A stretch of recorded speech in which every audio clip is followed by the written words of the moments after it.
हार को जैसे स्पर्श करना चाहा, राधा दूर हो गई। भगवान ने कहा क्यों दूर हो गई? तो राधा ने कहा कि ये हार अगर टूट गया न कन्हैया तो तुम नंद बाबा यशोदा मैया को बेच भी दोगे तब भी नहीं ला पाओगे। भगवान को ये बात बहुत बुरी लगी, क्योंकि उनकी मैया और बाबा की बात आ गई। भगवान वहां से नाराज होकर चल पड़े। दूसरे दिन, तीसरे दिन, चौथे दिन, पांचवें दिन लगातार रास हो रहा, लेकिन कन्हैया नहीं आ रहे हैं। राधा यहाँ इंतजार में परेशान है, बहुत चिंतित है कि आ जाएंगे, नहीं आए। तो राधा उस दिन के बाद से घर में सबसे बातचीत करना, हंसना, बोलना बंद कर दी। ब्रजभानु जी ने ऐलान कर दिया कि अगर राधा को कोई हंसा देगा, राधा को कोई मना देगा तो जो मांगेगा दूंगा।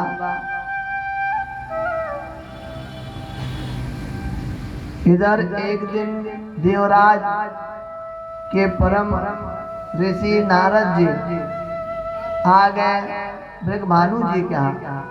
ब्रजभानु जी ने कहा कि हे देवराज प्रिय श्री देवर्षि, आप मुझे एक बात बताइए। मेरी पुत्री राधिका कई दिनों से कुछ खा पी नहीं रही, कोई यत्न बताइए। नारद जी ने कहा, देवर्षि ने कहा कि जब लड़कियां ऐसे नाराज होने लगे, रोने लगे बात बात पर, तो समझ जाओ विवाह करने योग्य हो गई हैं, उनका शादी करें। ब्रजभानु ने कहा किससे कर दे? कहाँ लड़का अच्छा मिलेगा आजकल? कहीं बगल में तो है अपने, क्या उसे क्या कर दो? कहाँ कर दे? कहें आपके नंद का चोरा थोड़ा चोर जरूर है, लेकिन शादी कर दोगे सुधर जाएगा। कहते हैं जब लड़का बिगड़ जाए तो उसकी शादी की जाती है, और लड़की जब संस्कार से पूर्ण हो जाती है, घर देख लेती है, खाना बना लेती है, परिवार का देखभाल करने जानती है, तो लड़की शादी हो जाती है।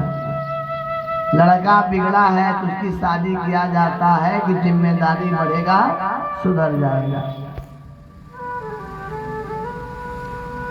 शादी की बात करने के लिए एक अच्छा सा खत लिखते हैं ब्रजभानु जी, क्योंकि नारद जी ने कहा आपके मित्र का बेटा रहेगा, कभी कुछ कम बेसी होगा तो जाकर आप बोल भी दोगे कि आनंद ऐसा क्यों किया, राधा को ये बातें अच्छी नहीं लगती, ऐसे न करो, राधा ये नहीं खाती, ये मत दो, राधा बहुत गुस्सा करती है, राधा को ये नहीं पसंद है, राधा को कृष्ण नहीं है कहा। लड़ तो सकते हो अपनी बिटिया का सकते।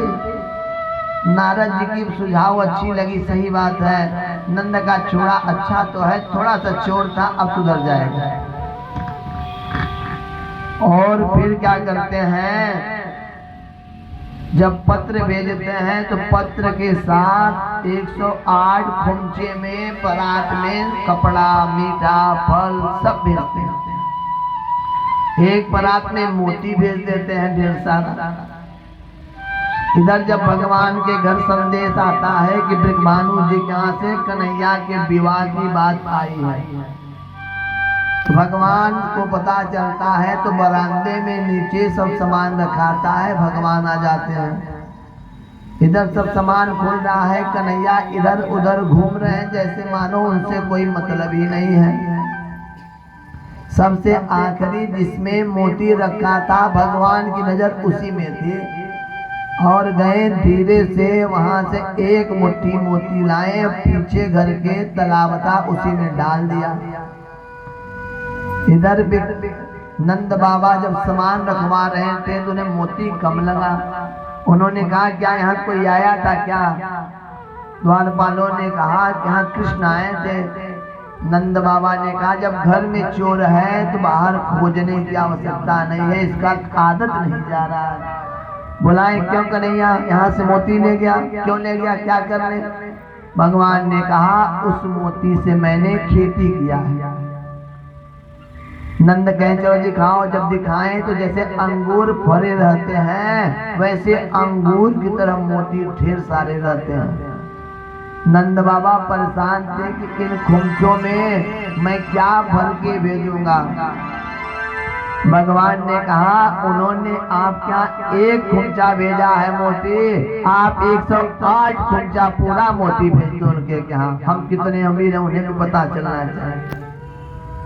इधर राधा को पता चला कि शादी पक्की हो गई, उधर से आया है न्योता। राधा आकर खड़ी हो गई। अब एक परात खुला, 2 खुला, 3 खुला, 4 खुला, खुलते खुलते 50 खुले, सब में मोती। भगवान की लीला को राधा समझ गई कि मैंने हार नहीं छूने दिया था मजाक में, उसी का बदला है कि हम भी तुमसे कम अमीर नहीं हैं, हमारे यहाँ भी मोती बहुत है। अब जो राधा खाना खाती थी अब तो खाना भी छोड़ दिया।